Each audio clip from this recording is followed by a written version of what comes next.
Assalamualaikum and hello. My name is NURUL SYAHIRAH LIYANA binti Muhammad Najib. Now I want to present about how I draw 2D and 3D drawing using AUTOCAD. My project title is Multimeter with Test Leads.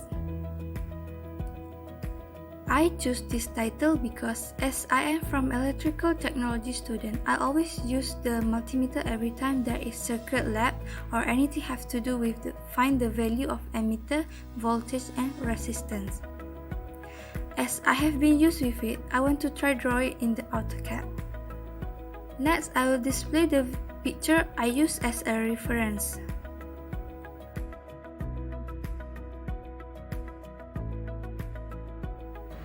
Hope you enjoy watching my demo.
Thank you for watching.